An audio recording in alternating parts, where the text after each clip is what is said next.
I'd like to remind our resource persons that they are under oath. I have carefully read transcripts of your interviews, sir. And in fact, after giving a list of those epicenters, you were even asked by a media person, what do you mean by epicenter? And your answer, sir, was, it depends. Sa virtual hearing ng House Committee on Good Governance and Public Accountability, binigyang linaw kung ano ang papel ng Octa Research na isang pribadong organisasyon na binubuo ng volunteer medical practitioners at experts maging statisticians. Maliban sa Department of Health, ang nasabing grupo ang pinagkukunan ng media at publiko ng mga datos, opinyon at rekomendasyon hinggil sa pagtaas ng COVID-19 cases at lockdown sa bansa. Ayon sa Department of Health, ang kanilang kagawaran pa rin ang opisyal na dapat panggalingan ng mga datos hinggil sa COVID-19. Hindi bahagi ng kanilang research team ang Octa, pero bukas ang kanilang ugnayan sa pag-aaral ng mga datos. First on the list of interpellators is Honorable Bernadette Herrera. Honorable Bernadette. Thank you, Mr. Chair. Magandang umaga po ulit, and thank you to Octa Research for attending the hearing. Well, dun muna tayo sa composition para lang at least ito naman yung para on record kung sino po yung mga key members ng Octa and then the qualifications, because isa po sa mga sinasabi ay wala kayong medical professionals in your team. Can you please brief us on who compose Octa at ano po yung mga qualifications po nila? Congresswoman, and Your Honor, no? Octa is a research organization, and it's composed really of two research teams. One research team is focused on public opinion research, and the other team is focused on COVID research. And in the COVID research, it's largely a voluntary team. And I will try to read the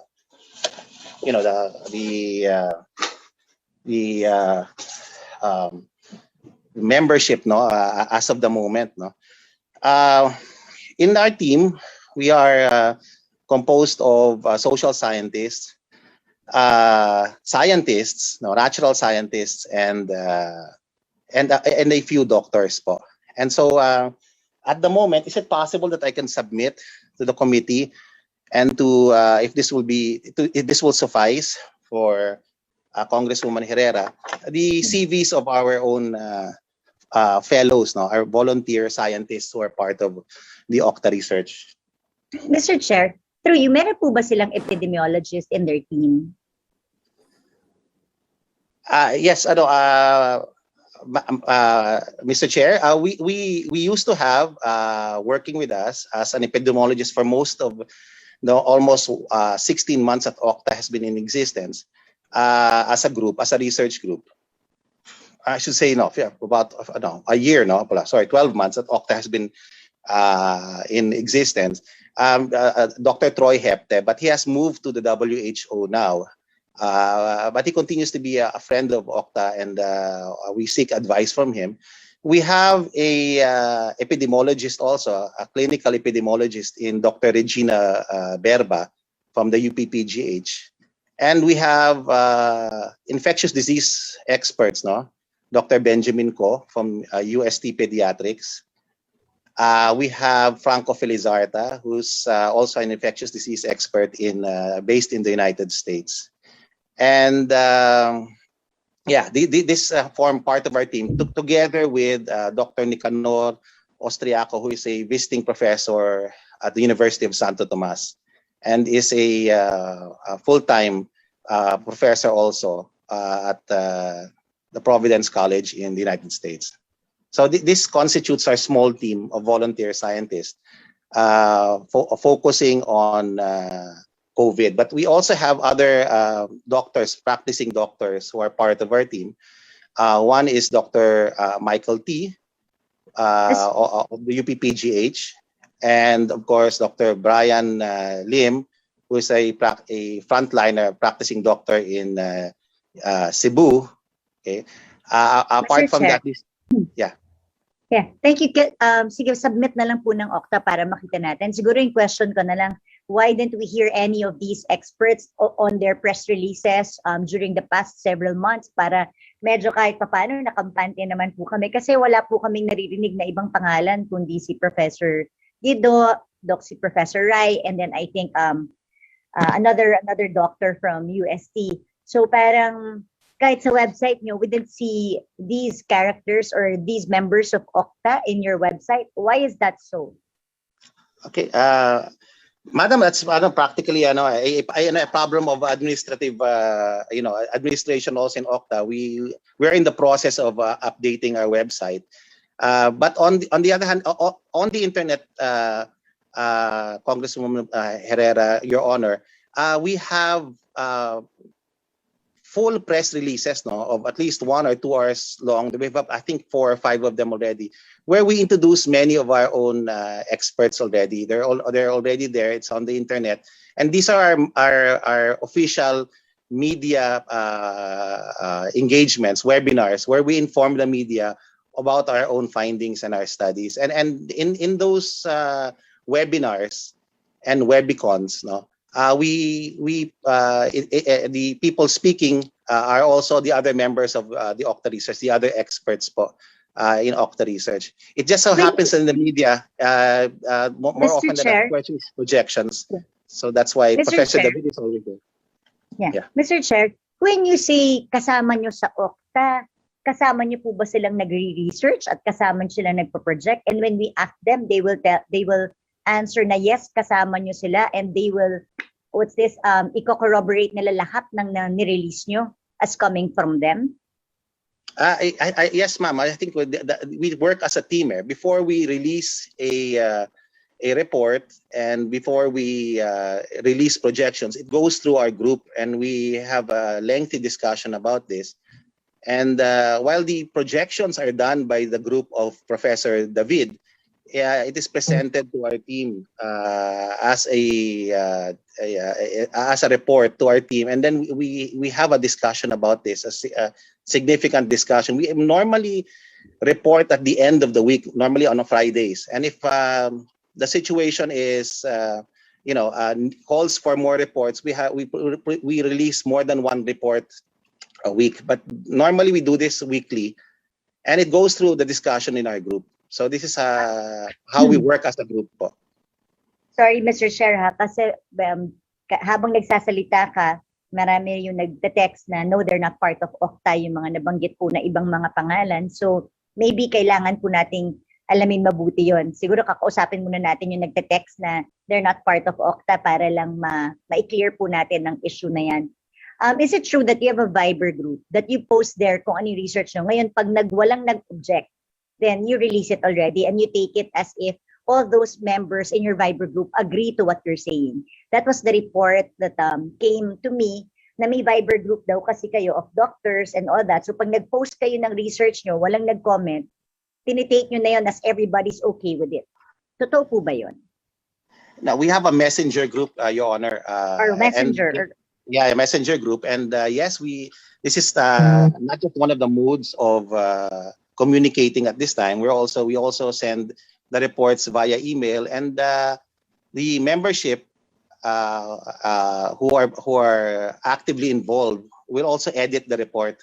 And this is the kind of work we do. It's consultative, it's deliberative also. And that's how we generate the reports. There's some members, for example, who disagree strongly against the findings of the report, so they take their name out and they manifest that they disagree with some of the recommendations. So we have disagreements also in our group, and we respect that discussion and debate in our research. Siguro, yeah, Mr. Chair, siguro baka pwede niyo pong sagutin. Kanina nag-present si Dr. John Wong and then si Dr. Salvania. Ano pong masasabi niyo dun sa sinabi niya that medyo mali ang inyong mga predictions and methodologies because you're using wrong data or old data? Okay, I will, Madam Chair, Mr. Chair, and Madam Congressman, may I defer the answer to that question to our modeler, Professor Guido David, who is also present here today? Mr. Chair. Professor David, yeah. Yes, Dr. Guido David. Are you online, sir? Yes, hi. Good morning, everyone. So I'd like to be recognized. So yeah. I'm Please Professor... answer the question of Honorable Herrera. Yes, I came in late, so I was not able to see all the questions or concerns. But I came in at the tail end of the presentation of Dr. Edsel Salvania, so I can address those. When you say mali, I mean, there's a range of errors. I mean, is it 100% incorrect or 5% incorrect? So I agree with what Dr. Edsel mentioned. Validations have to be made. And in fact, these concerns were presented by me in a forum called PAASE. I also presented this to the National Academy of Science and Technology. And I also presented this to my own college in UP. So it has been peer-reviewed and validated. So there I explained that the level of error we're seeing is only 5%. And our projections, our models, we have 100% surge detection accuracy. Yes, we agree that sometimes they should be framed in the context of ranges, and we do that at times. Sometimes we have point projections, but the important matter is that our models predicted a surge that happened. We only predicted the surge 3 times. They all happened. We predicted the surge in Cebu City, but we don't just project surges. We also project improving trends. So we were also able to project that Cebu City will have a downward trend in cases. And this was not, I did not hear this from other sources. And we did in fact see that Cebu City is now on a downward trend. So it goes both ways. But we're just using a model, and the interpretation goes both ways if we're seeing an increase in cases or a decrease in cases. So I don't agree that the data is erroneous. We get our data from the Department of Health. And if there are data issues, then of course, we don't own the data. We run the models and we interpret the data. So the level of error we see, and in fact, this is a paper that we are now submitting to the Philippine Science of well, it used to be called Philippine Science Letters. It's for publication, and it shows the analysis of the data that we did, the 5% error. The lag time is at most 3 days. So it is still reliable for making projections. So I'm not sure about the other questions, but that's as far as what I saw. So next to interpolate is Honorable Stella Kimbo. Honorable Stella, you can interpolate now. Salamat, Mr. Chair.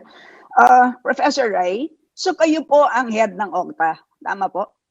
Well, we would like to believe na on paper, at least sa corporate papers, I'm the president. But we don't have we have a sort of a UP style system. Everybody is there's no real head. It's just a collegial group, and we decide things as a group. Is that a yes or a no? Oh yes, on paper, yes. Right. Corporate, Thank yeah, you. president. Thank you. All right. How old is Octa? When was this established? 2019 ba?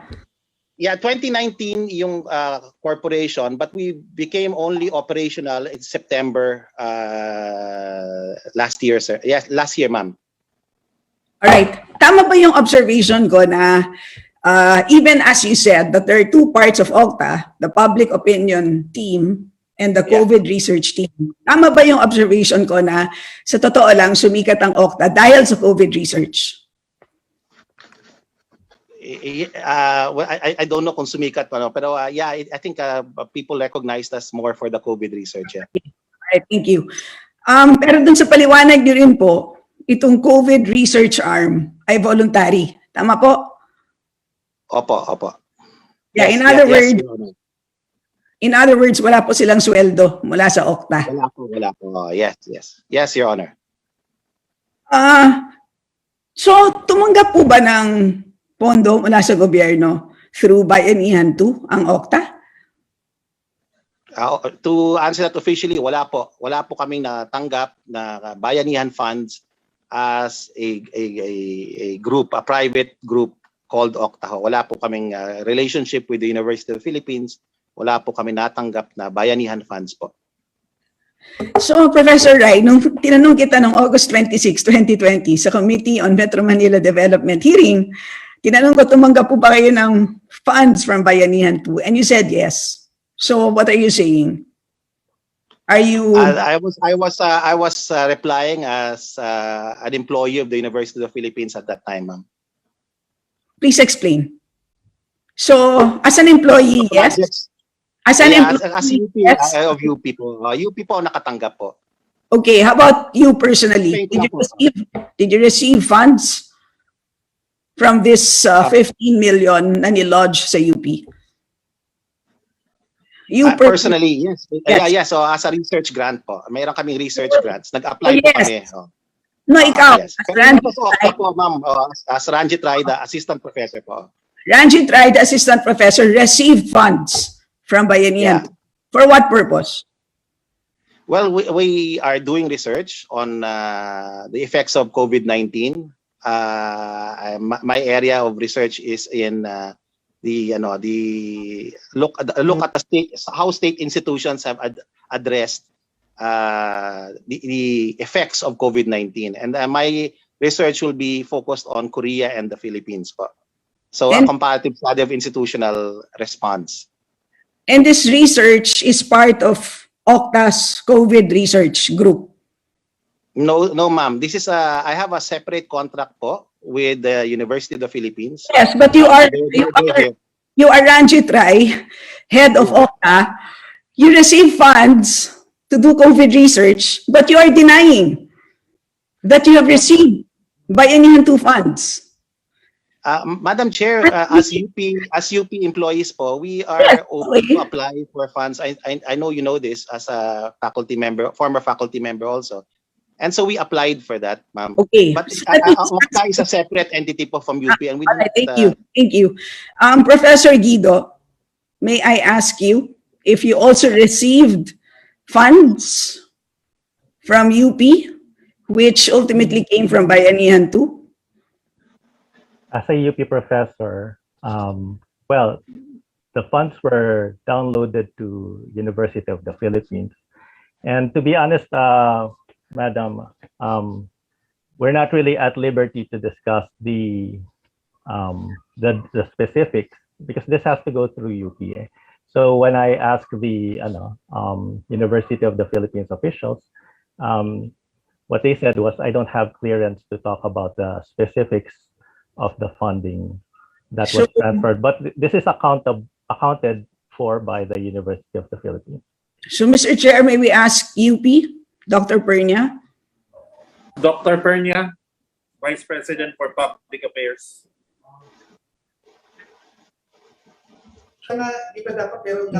Ma'am?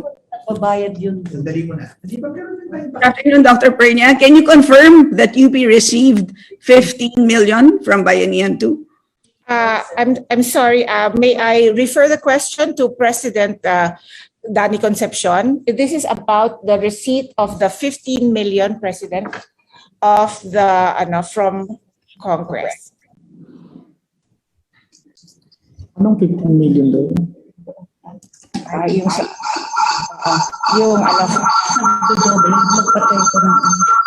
do I do this? How do I do it? Excuse me, but can I have the question again? Hello po, President Danicon. I'd like confirmation that you received 15 million for the establishment of a computational research lab in the UP Diliman Institute of Math to process big data analysis for COVID-19 and pandemic research. And this is from the Bayanihan 2. May we have your confirmation on this? Well, as far as I know, the 15 million has been utilized and was not enough.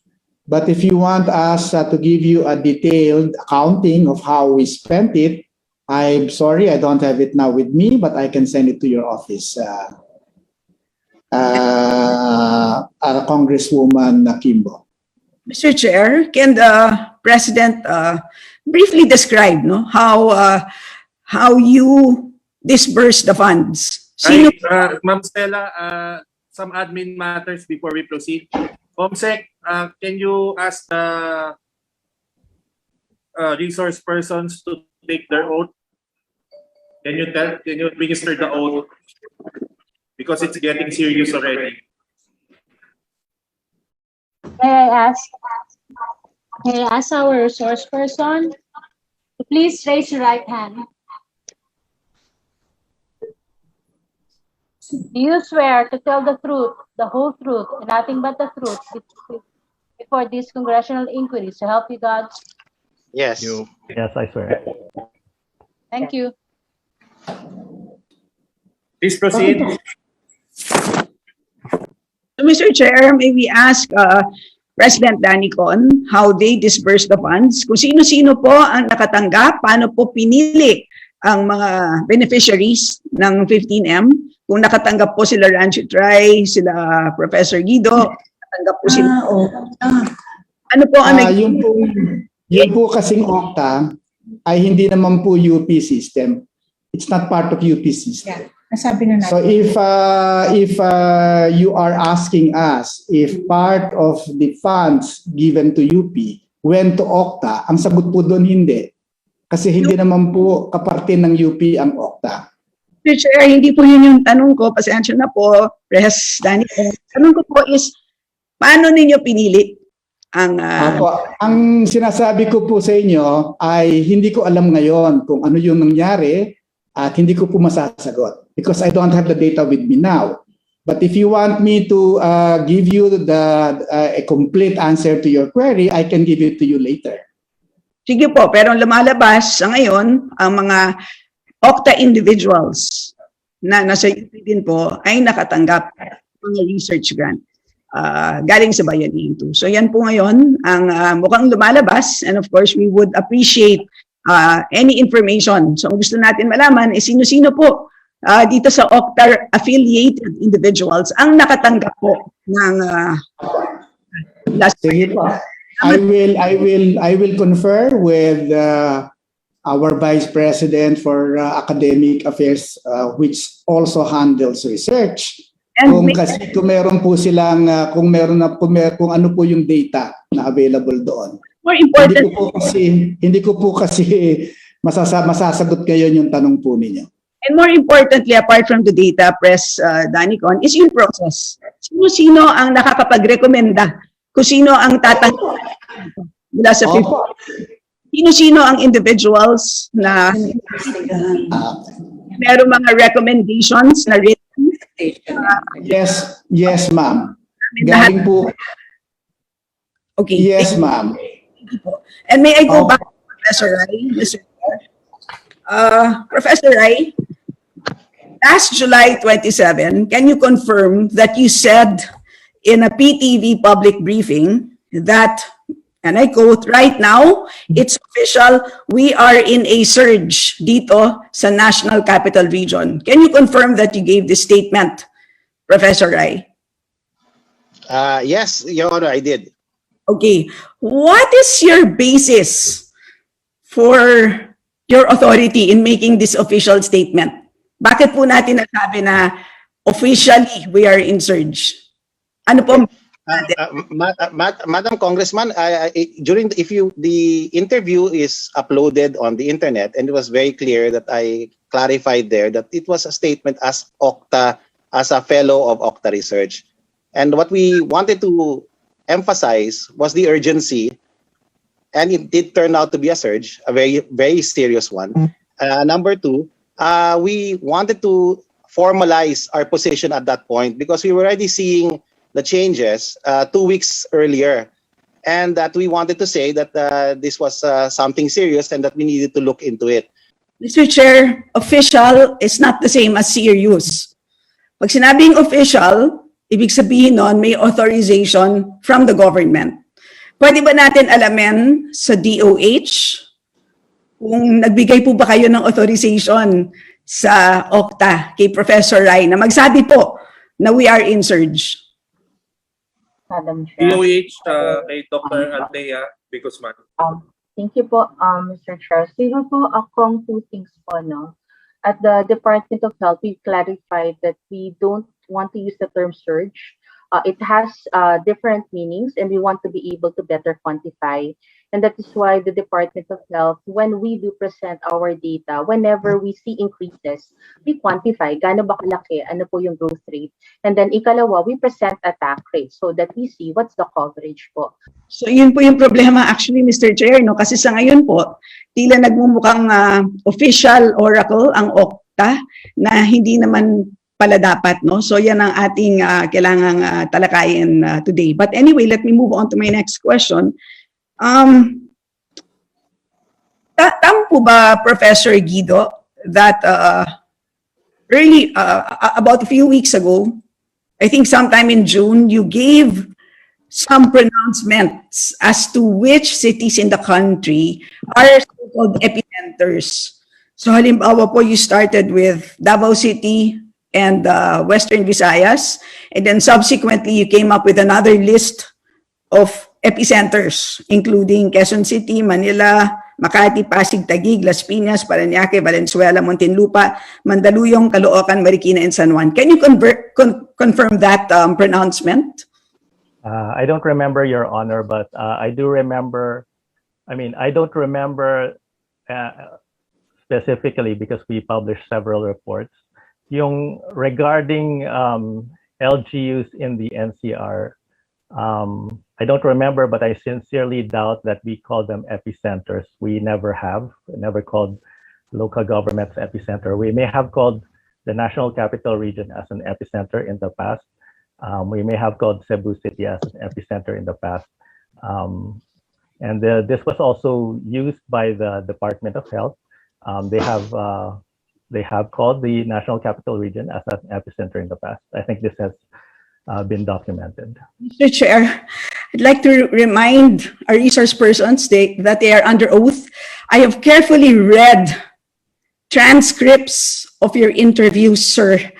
And in fact, after giving a list of those epicenters, you were even asked by a media person, what do you mean by epicenter? And your answer, sir, was, it depends on how, it's a subjective meaning, was something like that. Ganun po ang naging remark ninyo. So anyway po, pwede kong i-share sa inyo yung nakuha ko pong mga transcript ng interview ninyo. Let me ask Professor Rai, Mr. Chair. Professor Rai, so you confirm in your website that you are a consulting, polling, and research firm. Kayo po ba ay merong mga LGU clients?